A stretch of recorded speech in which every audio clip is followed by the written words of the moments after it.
this evening. And it's a longish chapter, but it's all one story, and we need to get it all in one sitting. So let's go ahead and read 1 Samuel 25 together, and then we will jump into the study. Now Samuel died, and all Israel assembled and mourned for him, and they buried him in his house at Ramah. Then David arose and went down to the wilderness of Paran. There was a man in Maon whose business was in Carmel. The man was very rich. He had 3,000 sheep and 1,000 goats. He was shearing his sheep in Carmel. Now the name of the man was Nabal, and the name of his wife Abigail. The woman was discerning and beautiful, but the man was harsh and badly behaved. He was a Calebite. David heard in the wilderness that Nabal was shearing his sheep, so David sent 10 young men. And David said to the young men, "Go up to Carmel, go to Nabal and greet him in my name. And thus shall you greet him, peace be to you, and peace be to your house, and peace be to all that you have. I hear that you have shearers. Now your shepherds have been with us, and we did them no harm, and they missed nothing all the time they were in Carmel. Ask your young men, they will tell you. Therefore, let my young men find favor in your eyes. For we come on a feast day. Please give whatever you have at hand to your servants and to your son David." When David's young men came, they said all this to Nabal in the name of David, and then they waited. And Nabal answered David's servants, "Who is David? Who is the son of Jesse? There are many servants these days who are breaking away from their masters. Shall I take my bread and my water and my meat that I have killed for my shearers and give it to men who come from I do not know where?" So David's young men turned away and came back and told him all this. And David said to his men, "Every man strap on his sword." And every man of them strapped on his sword. David also strapped on his sword. And about 400 men went up after David, while 200 remained with the baggage. But one of the young men told Abigail, Nabal's wife, "Behold, David sent messengers out of the wilderness to greet our master, and he railed at them. Yet the men were very good to us, and we suffered no harm, and we did not miss anything when we were in the fields, as long as we went with them. They were a wall to us, both by night and by day, all the while we were with them keeping the sheep. Now therefore know this, and consider what you should do, for harm is determined against our master and against all his house, and he is such a worthless man that one cannot speak to him." Then Abigail made haste and took 200 loaves and 2 skins of wine and 5 sheep already prepared, and 5 seahs of parched grain, and 100 clusters of raisins, and 200 cakes of figs, and laid them on donkeys. And she said to her young men, "Go on before me. Behold, I come after you." But she did not tell her husband Nabal. And as she rode on the donkey and came down under cover of the mountain, behold, David and his men came down toward her, and she met them. Now David had said, "Surely in vain have I guarded all that this fellow has in the wilderness, so that nothing was missed of all that belonged to him. He has returned me evil for good. God do so to the enemies of David and more also, if by morning I leave so much as one male of all who belong to him." When Abigail saw David, she hurried and got down from the donkey and fell before David on her face and bowed to the ground. She fell at his feet and said, "On me alone, my lord, be the guilt. Please let your servant speak in your ears and hear the words of your servant. Let not my lord regard this worthless fellow Nabal. For as his name is, so is he. Nabal is his name, and folly is with him. But I, your servant, did not see the young men of my lord whom you sent. Now then, my lord, as the Lord lives and as your soul lives, because the Lord has restrained you from blood guilt and from saving with your own hand. Now then, let your enemies and those who seek to do evil to my lord be as Nabal. And now let this present that your servant has brought to my lord be given to the young men who follow my lord. Please forgive the trespass of your servant. For the Lord will certainly make my lord a sure house, because my lord is fighting the battles of the Lord, and evil shall not be found in you so long as you live. If men rise up to pursue you and to seek your life, the life of my Lord shall be bound in the bundle of the living in the care of the Lord your God. And the lives of your enemies he shall sling out as from the hollow of a sling. And when the Lord has done to my Lord according to all the good that he has spoken concerning you, and has appointed you prince over Israel, my Lord shall have no cause of grief or pangs of conscience for having shed blood without cause, or for my Lord working salvation himself. And when the Lord has dealt well with my Lord, then remember your servant. And David said to Abigail, Blessed be the Lord, the God of Israel, who sent you this day to meet me. Blessed be your discretion, and blessed be you who have kept me this day from blood guilt and from working salvation with my own hand. For as surely as the Lord, the God of Israel, lives, who has restrained me from hurting you, unless you had hurried and come to meet me, truly by morning there had not been left in Nabal so much as one male.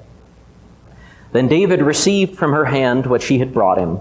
And he said to her, Go up in peace to your house. See, I have obeyed your voice. I have granted your petition. And Abigail came to Nabal, and behold, he was holding a feast in his house, like the feast of a king. And Nabal's heart was merry within him, for he was very drunk. So she told him nothing at all until the morning light. In the morning, when the wine had gone out of Nabal, his wife told him these things, and his heart died within him, and he became as a stone. And about 10 days later, the Lord struck Nabal, and he died. When David heard that Nabal was dead, he said, Blessed be the Lord who has avenged the insult I received at the hand of Nabal, and has kept back his servant from wrongdoing. The Lord has returned the evil of Nabal on his own head. Then David sent and spoke to Abigail to take her as his wife. When the servants of David came to Abigail at Carmel, they said to her, David has sent us to you to take you to him as his wife. And she rose and bowed with her face to the ground and said, Behold, your handmaid is a servant to wash the feet of the servants of my Lord. And Abigail hurried and rose and mounted a donkey, and her 5 young women attended her. She followed the messengers of David and became his wife. David also took Ahinoam of Jezreel, and both of them became his wives. Saul had given Michal, his daughter, David's wife, to Palti, the son of Laish, who was of Galim. All right, long story, but it all goes together, including the bit at the beginning of verse 1, where the text opens by reporting the death of Samuel to us. And this might surprise us. It's just kind of stuck in the middle of all of these stories about David being on the run in the wilderness. And you've got this event in the cave where he cuts off the corner of Saul's robe. And you've got this whole encounter between David and Nabal. And then just 1 or 2 sentences right here in the middle of that, you've got Samuel's death. The text reports it very briefly, including the reaction to it. Everything concerning Samuel's death is just held up in those couple of sentences. He died, and all Israel assembled and mourned for him, and they buried him in his house at Ramah. And we might wonder how important a turning point in the story this is. It's not uncommon to see this interpreted as a pretty big event. Is it being symbolic of there being no prophetic guidance in Israel, especially for men like Saul and David? But that's not the case. We've already seen, first off, for Saul, is there any prophetic guidance for Saul? It's kind of a trick question. From what perspective? Is it available? Yes. Will he listen to it? No. We've already seen the relationship between Samuel and Saul fall apart many chapters ago. As far as David goes, we have already seen another prophet guiding David. That is Gad, who advised him when he was hiding out in Moab. So there is prophetic guidance in Israel for those who will hear it. But this idea of there being no prophetic guidance for Saul does foreshadow something that Saul will do a little later on in the book. The lack of prophetic guidance for Saul that has been going on since chapter 15 is building up to a point. So we do need to hold on to that. For now, though, it seems like Samuel's story ends with a whimper. If you go back to the beginning of the book and you consider all the things that we studied about Samuel, everything that went into his conception and the way that Hannah was praying before the Lord, and this encounter between her and Eli, and the great prayer of faith that she offers as she is about to offer Samuel up to the tabernacle, and everything that Samuel does, both as a young lad serving as a priest and as an older man who's an established prophet, who guides Israel in prayer and sacrifice. We've got all of these things built up around Samuel, and this might not strike us as a very satisfying conclusion to Samuel's story. We might be expecting more. But he's not been an active participant in the story of the book for many chapters now. And now all of a sudden he's dead. His story has more or less fizzled out.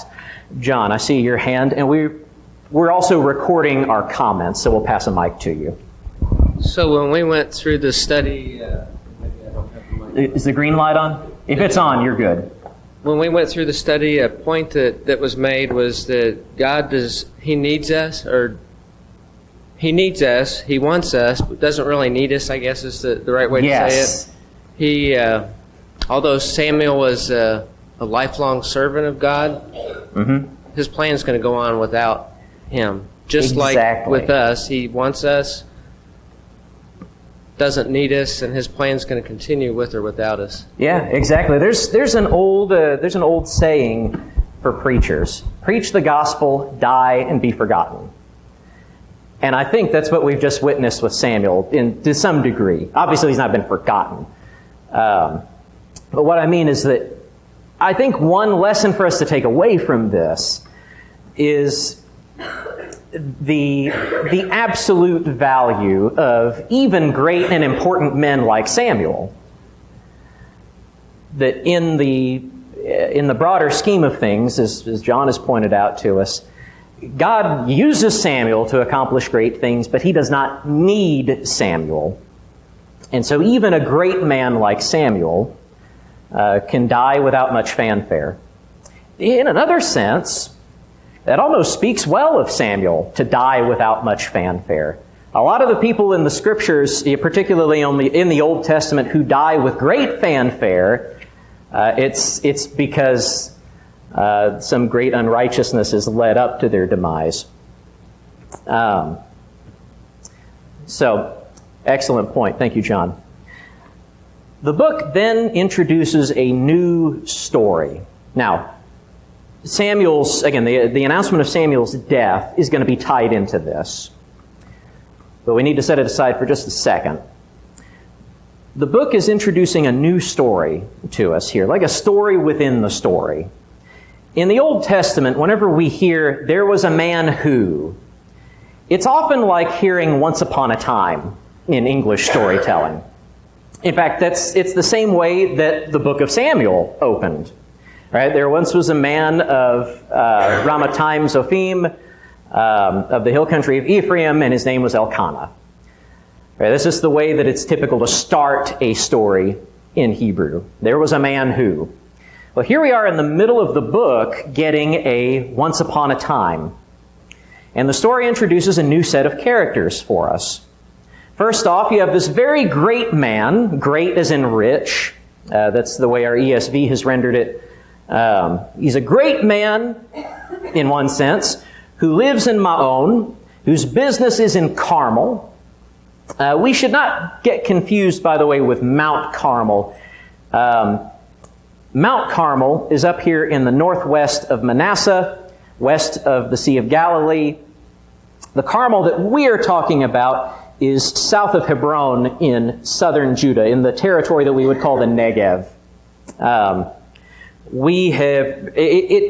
It fits in with all the other location names that we have heard in David's story, by the way. He's been around En Gedi and Maon, and those are all in this area down here.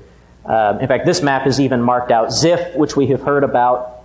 So it's all this area down here where David has been hanging out, where he can stay away from Saul. That's where this rich man lives and works, in southeastern Judah. And then the narrator drops his name on us, Nabal, which is the Hebrew word for fool. And it's not like it looks like the word for fool. It's just straight up the word for fool. If it was a verb, it would mean to be foolish. And this clues us in as to what kind of story this is going to be. Because whenever the story starts introducing characters, and the first one says, oh yeah, there was this guy who was very rich and his name was Fool. Right? You know what kind of story we're about to enter into. This is going to be a story with a moral to it. We might even go so far as to say that this story is an allegory. And by allegory, we don't mean made up. We don't mean fictional. Allegorical does not mean fictional. The narrator is reporting things that actually happened. What we mean is that the narrator is telling us this story as a means of commenting on other parts of the book.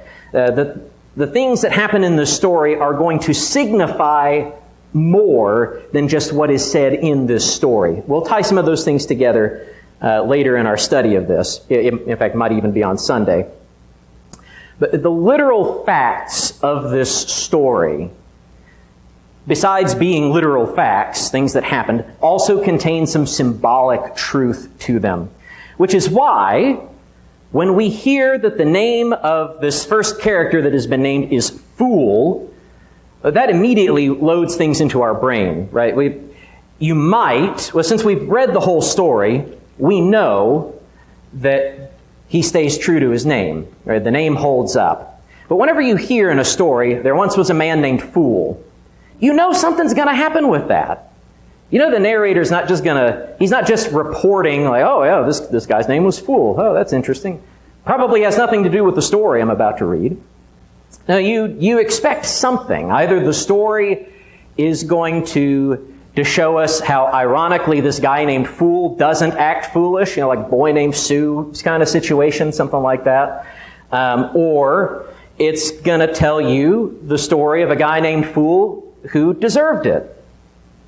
And the story continues in this vein. Right? Naming him Fool is not all of it. We also learn that he was a Calebite.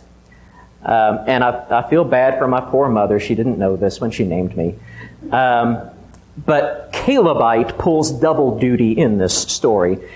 It means, on the literal level, it means that Nabal belonged to the clan that descended from Caleb, one of the faithful spies, who also went in to the land with Joshua during the conquest.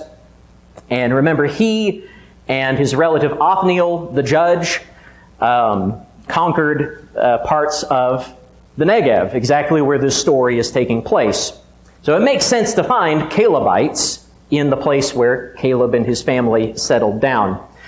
So we're learning that Nabal is descended from those people. But Caleb is also the Hebrew word for dog. And so the text is suggesting to us, if we allow this word to do double duty, the text is suggesting to us that Nabal is a dog. And it completely fits with his behavior in this story. He is dog-like. He is a harsh or churlish man who's badly behaved or evil in his doings, your translation might say, and we see him live up to that kind of identity.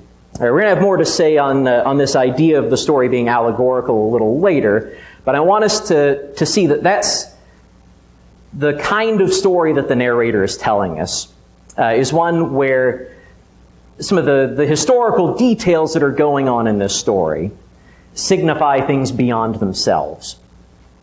Now, Nabal is unevenly matched with this woman, his wife, Abigail. Her name means something along the lines of, my father rejoices, which if you had a daughter like her, you would rejoice. Or perhaps my father is joy, some combination of the word for my father and joy or rejoicing. The narrator tells us she, Abigail, is good of understanding and beautiful of form. That is, she is good on the inside as well as on the outside. Now, it's not too often that the narrator tells us up front morally what kind of people we're dealing with. We talked about this a lot with Samuel and with Eli and with Saul and David and Jonathan, how the narrator reports things that they do and is pretty tight-fisted even in reporting things that they think. And it's up to us to pay attention, right, to listen to the story so that we can get a good sense of what kind of person we're reading about. It's rarely that the narrator comes right out and tells us, this is exactly the kind of person that you're reading about here. For example, Hophni and Phinehas, we're told just right out of the gate, the sons of Eli, we're told right out of the gate, they're worthless men, worthless fellows, sons of Belial, the idiom goes. Here, Nabal and Abigail, their character is not left up for us to figure out. They're not a puzzle to us. The narrator's already told us what kind of people we're dealing with. We should also notice that this is the first couple that we have seen featured in the book in this way since Elkanah and Hannah. We've seen some married people in the book. We assume that Samuel was married because he has sons. I don't think we ever see his wife. We know that Saul was married, and we once learned her name, Ahinoam. But we've not really seen any interaction between them. Really, apart from them, the only interaction between husband and wife that we've seen in the book so far is between David and Michal. And their story is kind of different because David is trying to escape and Michal helps him. But the story of Elkanah and Hannah at the beginning of the book, which was also introduced with, there once was a man named, in this case, Elkanah. They're the only other couple that we've seen so far in the story. And I want us to consider these two couples in parallel with each other. Because Nabal is obviously a foil for Elkanah. Whereas Elkanah, the father of Samuel, is pious and loving, Nabal is hard and disrespectful, does not treat people well, he's the kind of person that we would say probably has no fear of God. Abigail, on the other hand, is a mirror for Hannah. Both women are pious and good and righteous. Both of them give us some pretty profound speeches about the nature of the Lord. They seem to understand a lot more about the Lord than the typical person in this book. We might also note that both of them, at least when they're introduced, at least we're told that Hannah is childless. We're not told of any children of Abigail in this story. That's not something that's focused on in this story, so we'll leave that to the side. We should also notice a contrast between Nabal and Hannah. Both Nabal's servant and Abigail, his wife, refer to Nabal as a worthless man, or a son of Belial, like we said earlier in talking about Hophni and Phinehas. Hannah, you might remember, as she's praying there before the Lord, remember Eli misinterprets what she's doing. How long are you going to remain drunk? And what Hannah says to defend herself was, don't think of your servant as a worthless woman, which is daughter of Belial. Right? But rather that she's pouring her heart out before the Lord. I bring up all of this comparison, by the way, because these two couples frame the life of Samuel as it's reported in the story. So first we're told about Elkanah and Hannah. I probably should just abbreviate for time's sake. Then we're told about the birth of Samuel. Now we have been told about the death of Samuel. And now we're getting another once upon a time with a couple, Nabal and Abigail. We'll just abbreviate that there. And it's not just framing up Samuel's life for us and giving us a couple of couples to contrast with each other. It's also setting up something for us to understand David and where he's at in the scheme of the story. We made a big deal at the beginning of the book about this wordplay between Samuel and Saul, how both of those names refer to being asked for. How Samuel is this son who is asked for by Hannah. And Saul is the son, the king, who is asked for by Israel. And where does David fit into this? And now here, I don't know if you picked up on this as David was talking to Nabal. And I don't know if you picked up on this whenever he was talking to Saul in chapter 24, outside the cave. In fact, let's get both of these places. Go back to chapter 24. Let's see. What verse?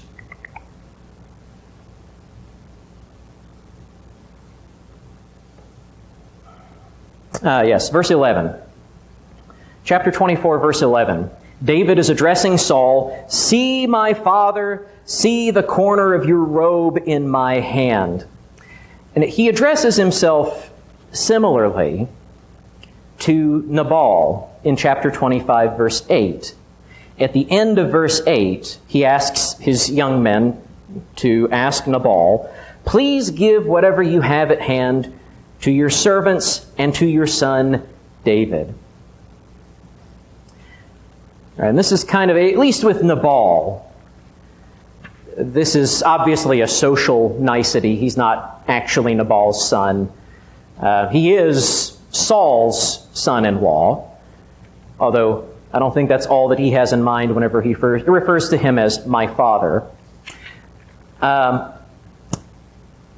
One thing that I think we should begin to see about David, at least in one sense, is that whereas Samuel and Saul are both asked for by people, particularly Samuel by his parents, here you have David portraying himself as the sons of Saul and Nabal, and they reject him. They rebuff him.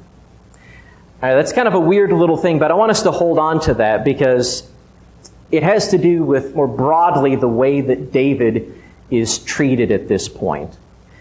He's the one that God has chosen, but he has been rejected by others.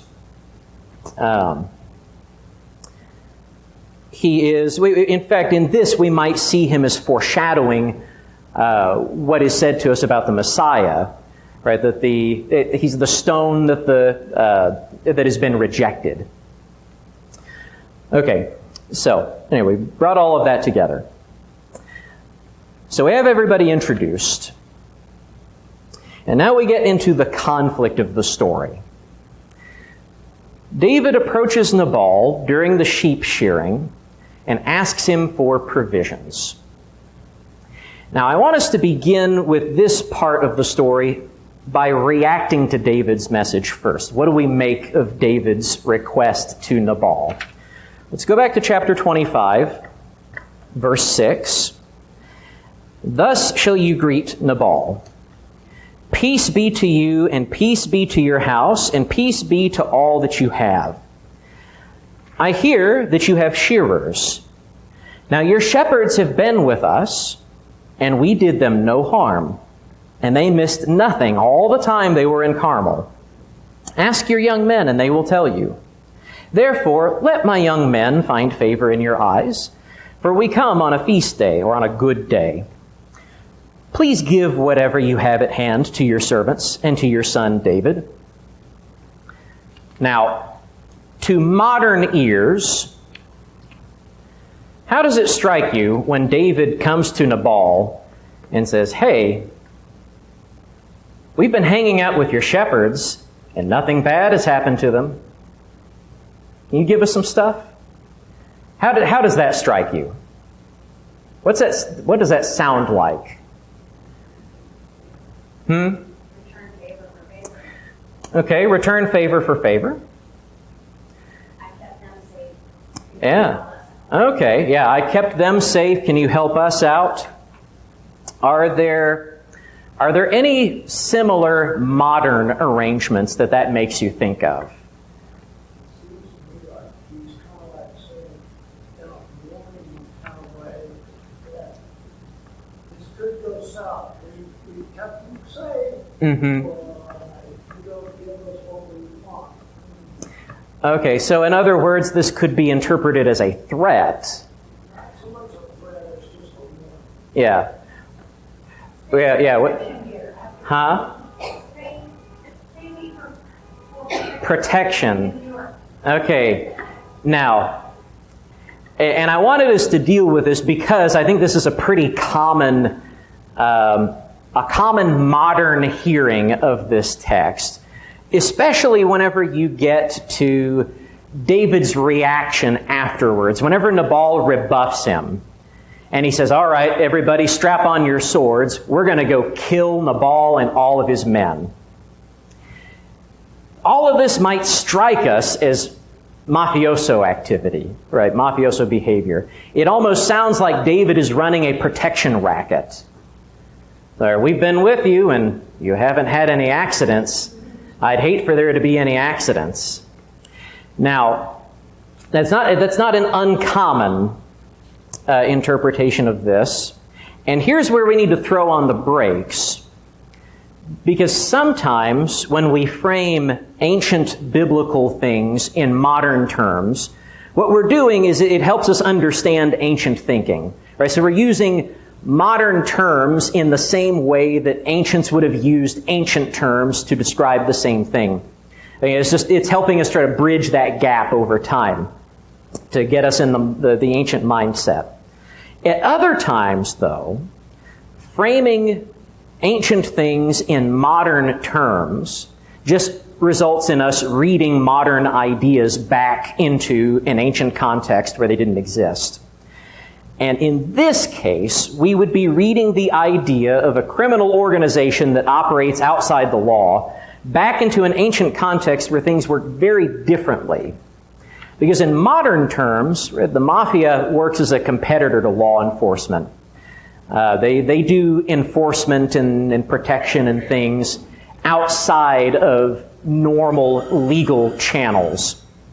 And that leads to what we call fraud and extortion, and we've got all kinds of crimes to categorize that activity. That kind of situation does not exist in ancient Israel, because there's something important that Israel lacks. For you to have a mafia, you first have to have police. And there are no police in ancient times. The closest thing that you have to a police force anywhere in antiquity is military. And that is not common just here, there, and everywhere. Right? You go to any local small town in America, they've got a sheriff somewhere close by. But you get out into the sticks, in the ancient world, there's nothing. Who does all of the enforcing of the law in antiquity? It's wilder than the Wild West in the ancient Near East. David and his men are not acting as extra-legal law enforcement. They are simply behaving in the way that people are expected to behave in ancient times. So I want us to consider, as we finish up here, a different interpretation of events that comports more with the way that ancient society was organized. In a society that has little or no formal law enforcement, peace is maintained by people being good neighbors to one another. Right? Otherwise, everything devolves down into the Hatfields and McCoys. Right? That we can understand that. That's everywhere in the ancient Near East. If your households are not getting along, it's anarchy. Right? Relationships are built up and maintained through, among other things, through what we call reciprocity. The idea that one should return good for good. I do good things for you, you do good things for me, I give you gifts, you give me gifts. That's how we establish the relationship, that's how we build it up and maintain it, is through the giving and returning of gifts. It is expected that if someone is a good neighbor to you, you must be a good neighbor to them. If they do good for you, you must do good for them. And when David says, now your shepherds have been with us and we did them no harm and they missed nothing all the time they were in Carmel, this is not a veiled threat that he's making. This is not a protection racket that he's setting up. He's telling Nabal that he has been a good neighbor to him. Because what normally happens whenever you get 600 guys together out in the wilderness who are all desperate men, like we've read about David's band being, what kind of behavior do you normally expect out of that kind of group of people? That normally turns south real quick. This is the kind of language that it might bring to mind to us what David's forefather Boaz said to Ruth in Ruth chapter 2, verse 9. Boaz is talking to Ruth and says, let your eyes be on the field that they are reaping and go after them, talking about Boaz's servants. Have I not charged the young men not to touch you? And when you're thirsty, go to the vessels and drink what the young men have drawn. What Boaz is telling Ruth is, you're safe in this field. Right? My men will not lay a hand on you. Nobody's going to rape you or anything in this field. It's not a threat of violence, but the assurance that no violence will occur. And that's similarly what David is doing with Nabal here. That my intentions are peaceful. I've been peaceful. I'm going to continue being peaceful. Furthermore, this is how Nabal's own servant interprets things in the story. This is how he understands it. Go to verse 14. But one of the young men told Abigail, Nabal's wife, behold, David sent messengers out of the wilderness to greet our master, and he railed at them. Yet the men were very good to us. We suffered no harm. We did not miss anything when we were in the fields as long as we went with them. They were a wall to us both by night and by day, all the while we were with them keeping the sheep. In other words, Nabal's servant understands this as legitimate protection. David has actually been treating his neighbor, Nabal, well by providing protection for them. Again, not in a mafia sort of way, but in the way that was expected of a typical ancient Near Eastern warlord such as David. All right, so that's where we're going to have to conclude it there. I'm sorry if I kind of got going and didn't stop. Any questions or comments before we wrap things up? John. And we got the microphone coming around. You hadn't covered it yet, but in verse 10, beginning, that's where he starts to insult David, saying, I don't even know who you are. Yeah. Who's the son, who's who Jesse? Is David? Who's the son of Jesse? Whereas, not only had he killed Goliath, he had songs, and even the Philistines had known who David was. Yes, yeah, even they knew that song. They knew that couplet about him. So there was multiple insults being thrown towards David. Yes. Now we'll cover that in greater detail on Sunday, but Nabal is actually being deeply insulting to David in this chapter. Whenever the narrator tells us that Nabal is a churlish man who doesn't know how to act right and he's a dog, the narrator means it. He really is. So we'll talk about that on Sunday. Thank you so much for your kind attention and your questions and comments this evening.